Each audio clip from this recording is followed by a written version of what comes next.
видео үзүүлж байна. Бидний оюун ухаанд сөргөөрнүүлдэг өдөр тутмын тогтсон зуршлууд. Идэвхтэй амьдралын хэв маяг, тамхи согтууруулах ундааны хит их хэрэглээ нь хүний эрүүл мэнд уурах тархинд муу нөлөө үзүүлдгийг мэдэхгүй хүн байхгүй хаа.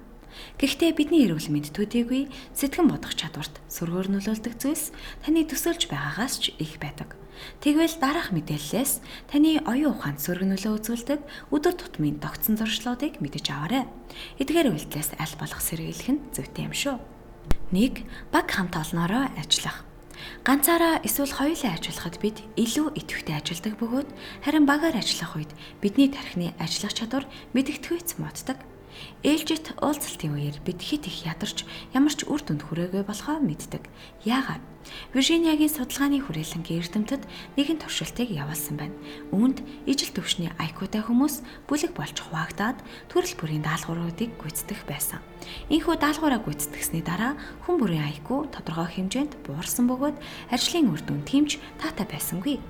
Энэ нь хүмүүс уулзалт хийж аливаа асуудал хилцхийн оронд ганцаараа ажил хийсэн нь илүү бүтээлтэй болохыг баталсан байна. 2. Бүдэг гэрэлтүүлэг. Гэрэлтүүлэг муутай орчинд удаан суух, ажиллах нь таны тархины хөгжилд сөргөөр нөлөөлнө. Сүүлийн үед хийсэн судалгаанаас харахад муу гэрэлтүүлэг нь тухайн хүний сурах төдийгүй ой тогтоолтын чадварыг муутгадаг гэсэн байна. Ялангуяа өндөр настан болон таны мэдхийн чадвар муутай хүмүүст сөргөөр нөлөөлдөг байна. Эрдэмтэд харах дээр туршилт хийсэн бөгөөд тэд 4-7 хоногийн туршид хэсэг харахыг харанхуй бүдэг гэрэлтэй өрөөнд үлдээжээ. Энэ хугацаанд харахны тархины ой тогтоолт болон сурах хэсгийн чадвар 30%-аар буурсан байна. Ингээд эдгээр харахнуудыг дахин гэрэлтүүлэх сайтай орчинд 4-7 хоногийн турш үлдээхэд тэдний тархины чадвар дахин сэргэжээ. 3. Мөрөөдөх дургүй. Мөрөөдөл гэдэг бол бидний хийсвэр сэтгэлгээ хөгжүүлдэг зүйл юм. Мөрөөдөж байх үед тархи идэвхтэй ажилладаг.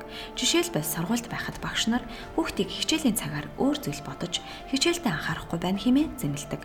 Бодит байдал дээр мөрөөдөх нь тархийг гайхалтай хөгжүүлдэг байна. Энэ нь хүүхдэд төдийгүй насанд хүрэхчдэд ч хамааралтай юм а. 4. GPS хэрэглэх.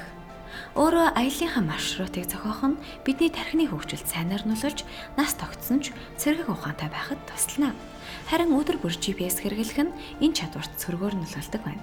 Эрдэмтдийн хийсэн судалгаанаас харахад GPS-ийн тусламжгүйгээр замаа олж чаддаг хүмүүс илүү идэвхтэй сэтгэн бодох чадвар сайтай байсан гэнэ. Энэ шалтгаанаар өдөр бүр өөрийнхөө маршрутыг өөрчилж танихгүй газраар явах нь зүйтэй. Уг дасгалыг хийх нь тархины хөгжилд сайнаар нөлөөлөхөөс гадна Альцгеймерийн өвчнөөс урьдчилан сэргийлдэг байна. 5. Танилын хүрээ бага. Ихэнхдээ бид хүсэл сонирхол нэгтэй өөртөөгөө ижил хүмүүстэй нөхөрлөдөг. Өөрөөр хэлбэл бид өөртөөгөө ижил төрлийн хүмүүсээр л өөрийгөө хөрөөлүүлж байдаг. Энэ төрлийн танилын хүрээ нь таны тархийг сайн ажилуулдаггүй учраас бид тайвширч автоматар бодож эхэлдэг байна.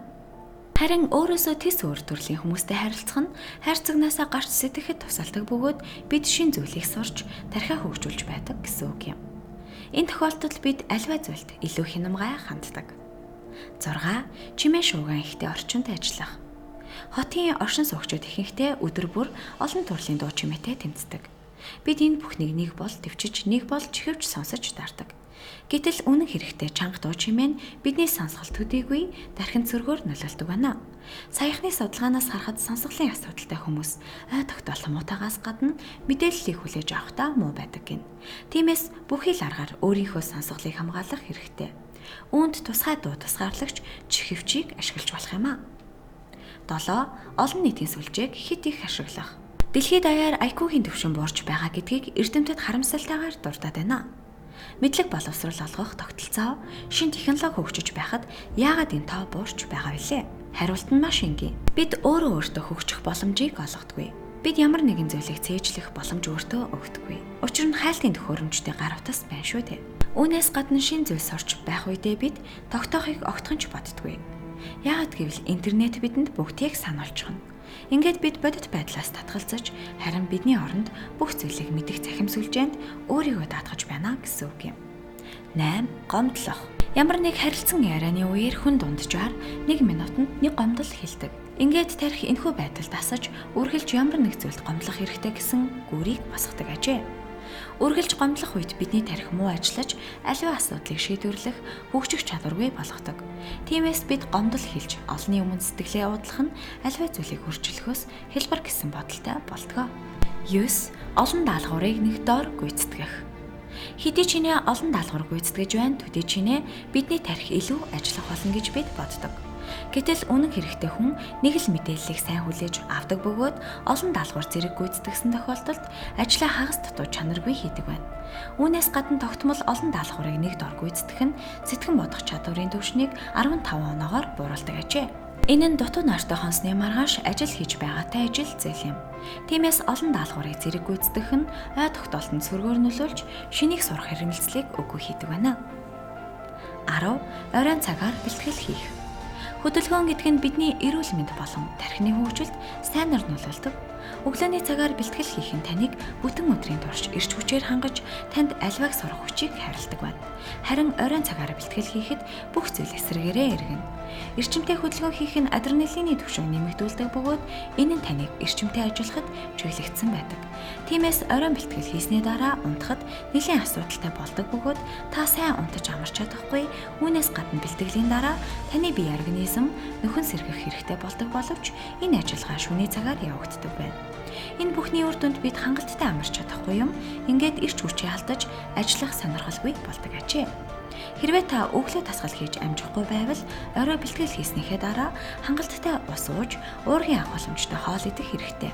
Энэ байдлаар та усны дутагдлаас сэргийлж чадна.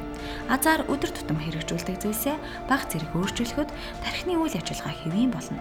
Чимээгүй орчин нэг аяг кофе уух, шин танилтаа болох гэх мэт зүйлс муугүй сонсогдож байгаа эзэ. Танд энэ бичлэг таалагдсан бол лайк дарж, манай саг видео чаналыг subscribe хийж, шинэ бичлэгүүдийг цаг алдалгүй хүлээн аваарай.